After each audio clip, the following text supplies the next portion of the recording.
ये योजना है बांग्लादेश से 1947 और 1971 में आए हुए परिवारों को उनका अधिकार देने का।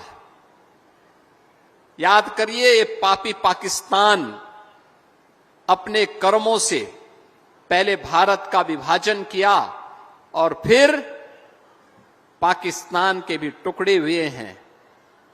अभी अन्य टुकड़े होने के इंतजार भी करिए, पाकिस्तान और टुकड़ों में बंटने वाला है। लेकिन उस पापी पाकिस्तान के पाप की सजा मिली किसको? वहां रह रहे हिंदुओं को, सिखों को, बौद्धों को, जैनियों को, सिखों को, पारसियों को, ईसाइयों को, क्योंकि उनके यहां किसी अन्य जाति के लिए कोई अस्तित्व नहीं है।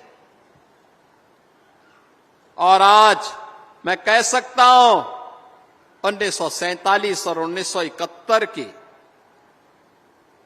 उस विभाजन और उस त्रासदी के उपरांत जो लोग विस्थापित होकर के दर दर की ठोकर खाते हुए यहां पर बसे थे, ऐसे 1000 से अधिक परिवारों को आज यहां पर भौमिक अधिकार देते हुए मुझे गौरव की अनुभूति हो रही है कि आज इन बंगाली बंधुओं को उनका अधिकार हम उपलब्ध करवा रहे हैं।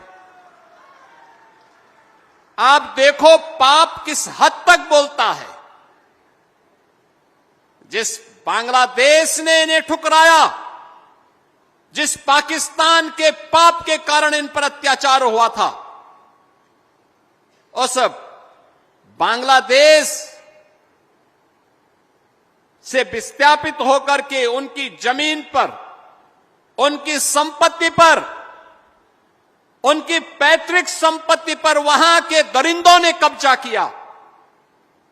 और कांग्रेस का पाप देखो, आपका अधिकार तो लिया, आपसे वोट तो लेते रहे, लेकिन कभी आपको मालिकाना अधिकार नहीं दिया। आपकी पहचान छुपाने के लिए गांव का नाम भी मियापुर रख दिया।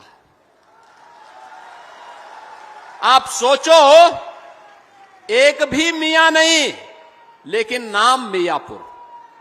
अब ये मियापुर नहीं रहेगा, अब बांग्लादेश से आए हुए इन बंदों की इस बस्ती का नाम रविंद्र नगर होगा। रविंद्र नगर, गुरुदेव रविंद्र।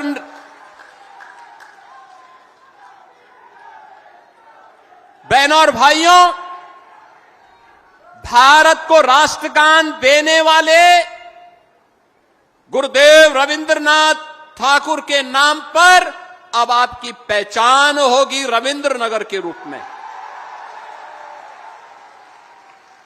बंगाल की भूमि तो भारत की आध्यात्मिक और विरासत की भूमि है।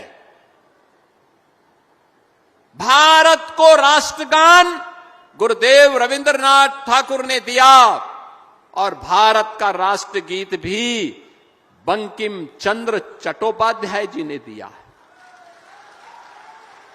यह वर्ष राष्ट्रगीत वंदे मातरम के 150 वर्ष पूर्ण होने का वर्ष है। और इस वर्ष में आपको अपने जिस जमीन पर आप आज से दशकों पहले आकर के बस रहे थे, लेकिन मालिकाना अधिकार नहीं मिला था, आज ये मालिकाना अधिकार, उस भूमि का आपको प्राप्त हुआ है। इस अवसर पर मैं आप सबको हृदय से बधाई देता हूं, अपनी शुभकामनाएं देता हूं।